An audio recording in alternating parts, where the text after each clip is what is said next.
Thank you wonderful people, for tuning on into the Chris McPherson Show Daily Dose.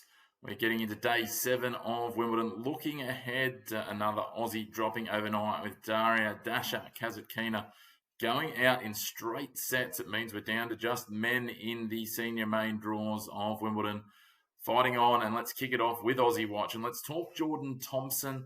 He's got a huge clash this evening up against American number 5 seed Taylor Fritz. This is a big clash for Thompson. He has had a huge workload. He's played 14 sets across his first 3 rounds. He got past Daria from Italy. Luciano was a resilient competitor, but took him to 4 sets. Thompson, though, considering that back injury that's still carrying him, still playing through in the doubles. He got through to the second round yesterday in that as well, in a 3-setter. So he's getting through plenty of workload. Hopefully the back is good, but it's going to be a huge ask coming up against Taylor Fritz. Taylor Fritz, likewise, 2 5-setters and a 4-setter. He's not exactly finding the easy path through this tournament despite his high ranking, but it is an opportunity opening up for the American. So he will certainly head into this as a fairly short favourite, you would think. These guys have clashed twice on tour before in 2023 and 2024, and they've split those. They did also play way back in 2017 on the Challenger Tour in qualifying for a tournament in Mexico. So that one probably not much of a form line, but as I said, 2023 on hard courts, Fritz got it done in straight sets. A little bit of grass court form though. Jordan Thompson last year, the quarterfinals of Queens, got done 4-3 against Fritz, got the win. So he's not completely without hope, the world number 44, but it's going to be a huge ask considering he's carrying some injury, and Fritz, we know, is in really strong form. Building in here, we saw what he did in the lead up to Wimbledon, taking out Eastbourne. Really strong performance from him there. That said, he did also bomb out, though, in the round of 32 at the HSBC Championships. But, yeah, again, as I said, he's won 2 tournaments in the lead up, taking out the Boss Open in Halle. Beating Zverev in the final there, and then also winning Eastbourne. He's in the best grass court form he's been in. Is he making matches difficult? Yes, he is. But I still think this one, look, if Thompson can take a set off him, it's a huge result. If he does manage to knock him out, that will be probably up there with the biggest upsets of the tournament we've seen so far, in a tournament that's absolutely been littered with upsets. It's looking really open now. Obviously, in the men's draw, you've still got 3 of the top 5 seeds, or 4 of the top 6, with Novak Djokovic. So not completely done and dusted, but it's going to be interesting to see. And we'll talk Novak Djokovic tomorrow. He'll come up against Alex de Minaur in the 4th round as well. So it's shaping really well. This is probably as good a chance as Jordan Thompson had to get to a quarterfinal, but I just don't see him getting through this one. I think Fritz will get it done in 3, maybe 4. Probably tough, tight 3-setter for this one for Taylor Fritz, heading through into what will then be a quarterfinal matchup. So certainly looking forward to this hitting the peak as we go. Let's move on and let's talk Karen Khachanov. He is coming up against Kamil Macharak of Poland. An interesting matchup, this one. Macharak sits outside the top 100. He's not a name we knew a lot about coming in. He knocked out Matteo Berrettini in 5 sets in the first round. He took down Ethan Quinn, the American, who's been in pretty good form and went well for the French Open in the second. And then Arthur Rinderknecht, who's a highly touted Frenchman, in the third. So he hasn't exactly had a cruisy path through. But those last 2 victories, both in straight sets, I think are starting to make a bit of a statement as he proceeds. He's going to continue to surge up the rankings with these performances. But Khachanov's an interesting one. Look, he took down Mackenzie McDonald in the first round, took down a Japanese player in the second round, then Borges in the third round in 5. And that was a tough one for him. He really had to fight in a final set tiebreak, 10-8. He got that done, but 2 sets going to tie breaks, 2 sets single breaker serve. There wasn't a lot separating them. Borges, we know, can be a handful. Khachanov would have to see this as a really good opportunity for him to progress through in terms of this tournament and get through to a quarterfinal. It's not an area where he's been, a dominant player at these Grand Slams. So this is really opening up for him, and also a chance to move up the rankings as he heads towards the hard court season. But yeah, as I said, he's made a few quarterfinals. He made the quarterfinal here in 2021. He has made the semifinals of the US and Australian Open before, as well as quarters at the French. But we just haven't really seen him in the last 2 and a bit years really make a deep run since that quarterfinal and semi-final pairing of the French and Aussie in 2023. So we'll wait and see what we can see from him. I think we saw the best of him between 2020 and 2023. Is this a resurgence, as we might see with some other players as well? We'll probably talk about Marin Cilic tomorrow. It's hard to know, but this is one that you feel he's basically got to take this one out and demonstrate that he is still a player of note. It should get him back inside the top 16 with a win here. Could even have him knocking on the door of the top 10.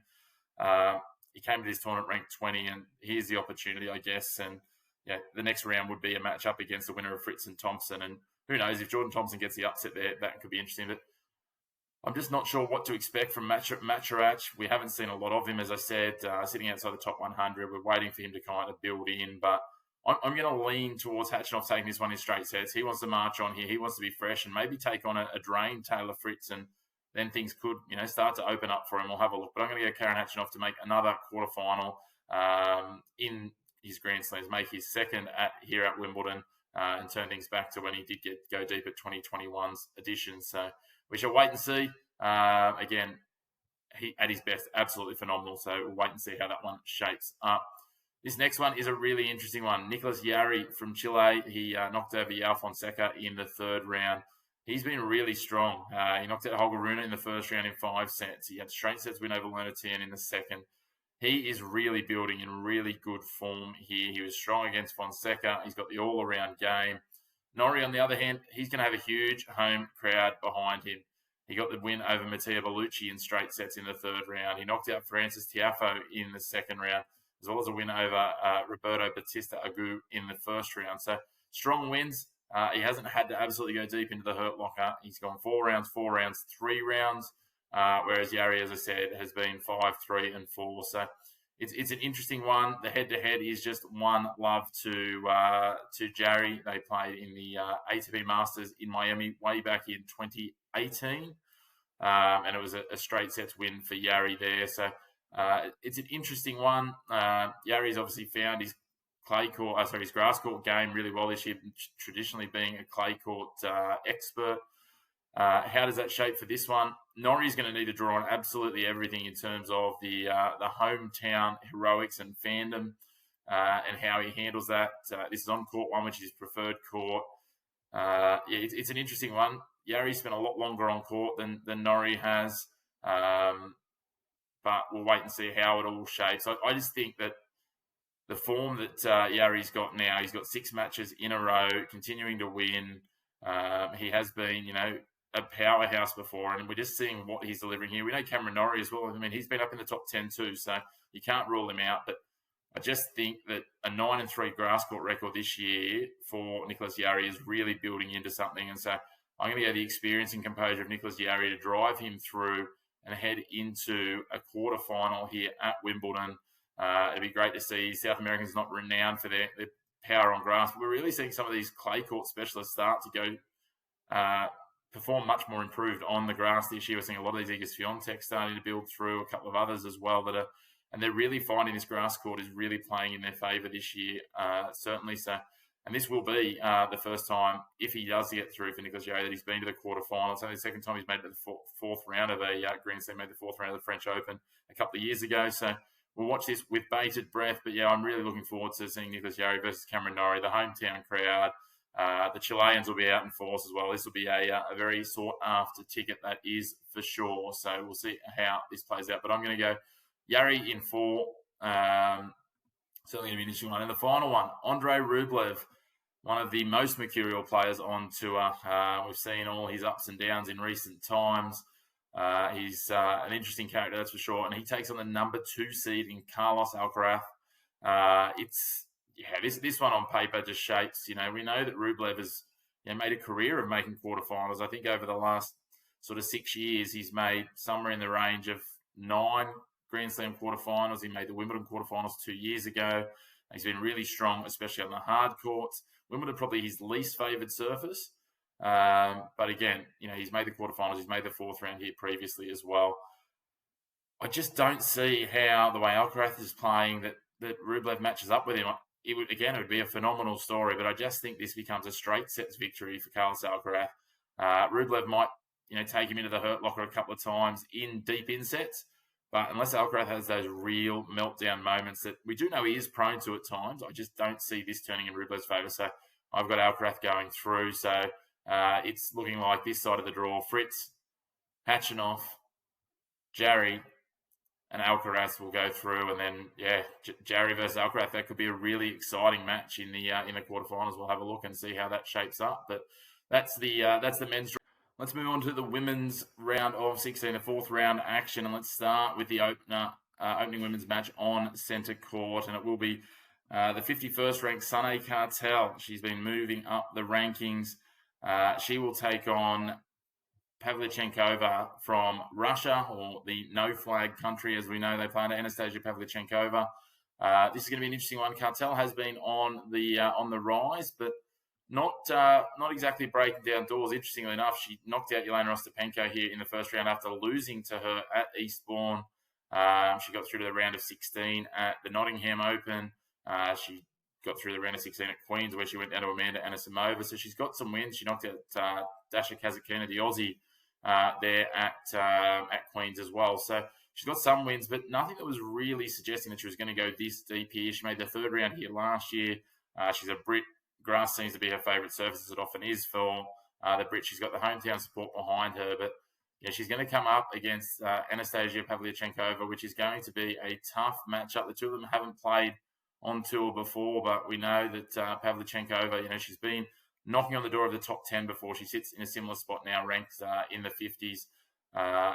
She doesn't have a known grass court game, but her power is going to be a huge thing for Cartel to deal with, and that's going to be where it's going to be interesting.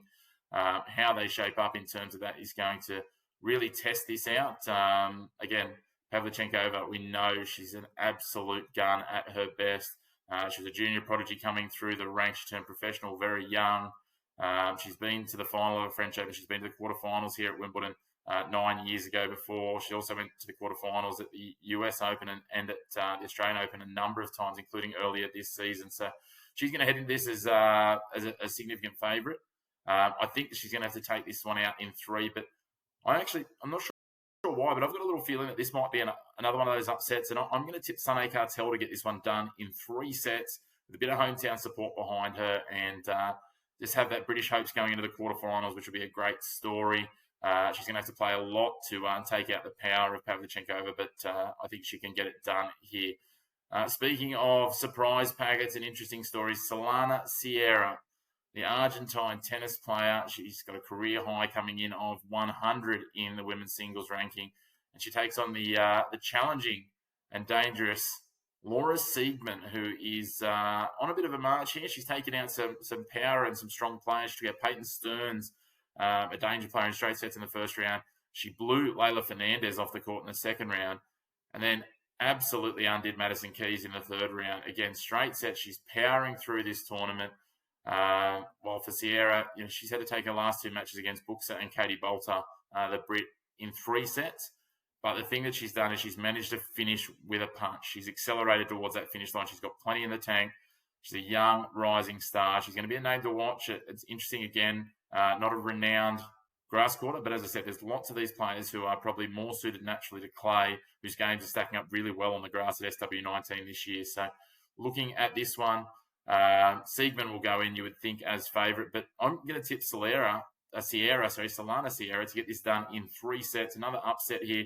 I think this is it's a groundbreaking Wimbledon edition in 2025. We're starting to see some interesting names make their way through, and I can see a really good case for an upset here, where we could see maybe a Cartel and a Sierra head through. Obviously, they won't play each other if they do go through the quarterfinals, but it could be some trend setting and some glass ceiling shattering for them for their careers as they move forward. These two players sitting just outside 50 and outside 100 coming into the tournament, driving forward. So it'd be a phenomenal story. As we know, Solana Sierra lost in the final round of qualifying and got through as a lucky loser. So I believe it's the first time that a lucky loser has made it through to the round of 16 here at Wimbledon. So it'll be a phenomenal story for her to go one better. But as I said, we'll wait and see how this clash matches up. They've never played each other on the main tour before.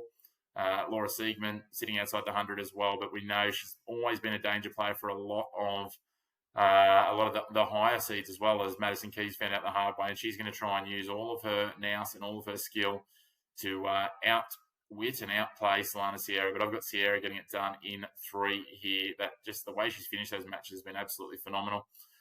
Next up, Aryna Sabalenka taking on Elisa Mertens, the Belgian who continues to surge on. It feels like Elisa Mertens is another one of those players who's been on tour for so long. She's only 29 years of age. She is just a consistent performer. We know what she can deliver. She knocked out Svitolina in a convincing manner in the doubles, in the singles, last round in the 3rd round. She also knocked out Fruhvirtova, the Czech, in the 1st round, and she's been pretty strong. A bit of a bobble against Ann Lee, the American, in the first set of her 2nd round match, where she went to a tiebreak, and then she finished strongly, blowing her off the court. But this is going to be a whole different ball game for Elisa Mertens. Coming up against Aryna Sabalenka, we know what the world number 1 offers. She is absolutely dominant. She's such a strong player. These two have played a dozen times on the tour. Just put that together. That is a huge head-to-head matchup. But it's even more significant when you realise that Sabalenka has won over 80% of those matches, leads the head-to-head 10-2. The last time they played was earlier this year on the clay in Madrid. And again, Sabalenka got that done. They've played twice this year. Sabalenka's won both of those. The last time that Mertens beat Sabalenka, you're heading back to the early days of their matchups. You're going back to 2018. Sabalenka has a current 9-match winning record against Mertens, and I think that just continues. I think it goes to double digits. It makes the record 11-2 here. I think Sabalenka is going to win this one in straight sets. Mertens is going to be challenging. She's going to be tricky, but she's just not going to be able to match the power and guile that Sabalenka is going to deliver. So Aryna to get this one done in straight sets. I'm thinking maybe something like 4-2 or 3-1. It'll be pretty convincing. Speaking of matchups that are going to be powerful and players that can hit the ball, Amanda Anisimova, the American 13th seed, comes up against Linda Noskova, the Czech 30th seed. Noskova has managed to get through without having to play a seed as of yet. She took down Bernarda Pera, the American, in straight sets in the 1st round. Took on Eva Lees, the notoriously difficult German, and had to go to 3 sets in the 2nd. And then came up against Kamila Rakhimova in the 3rd round, and she got that done 6-5. She's working hard, Noskova. She can certainly use power. Career high singles ranking of 25. We know that at her best, she is right in this matchup. Anisimova, though, just looks really strong. She had a bit of a hiccup against Dal McGaughey in the 3rd round. Before that, she double bageled Yulia Putintseva in the 1st round. Love, a 4-3 win over Renata Zarazua, the Mexican, in the 2nd round. I just think Anisimova, if she's anywhere close to her best, she is going to be too much to handle for Linda Noskova. I talked about Anisimova. I saw her as being a quarterfinal, maybe semi-final player coming into this tournament. The form that she'd shown us leading in was quite positive, I thought. She'd made it to the final of Queens. She had a quarterfinal run at Berlin as well. So we'd seen some positives from her. Admittedly, she made the 4th round of the French as well. She's been in pretty good form leading up to this. I think that Amanda Anisimova could be a bit of a dark horse here if a couple of more seeds stumble. And again, if she gets the win here, she'll take on the winner of Pavlyuchenkova and Kartal, which could open things up for her to push through into the semi-finals and then see what comes from there, where a likely matchup probably with Aryna Sabalenka would shape up. But I'm going to go Amanda Anisimova in straight sets to get past Noskova here. They've only played the once before, which doesn't give us a lot of form, I guess, in terms of seeing what their matchups look like, and that was back in 2023 on a hard court. So again, not sure what to take from that. Neither have a huge pedigree on grass, but they both got winning records over their careers. So as I said, I'm tipping back to Amanda Anisimova getting this one done in straight sets and leading us into the quarterfinals. That'll close out our first week at Wimbledon. We head into the second week, the wrap-up of the 4th round. We'll be back tomorrow to talk day 8, and there's some interesting pieces, including Alex de Minaur.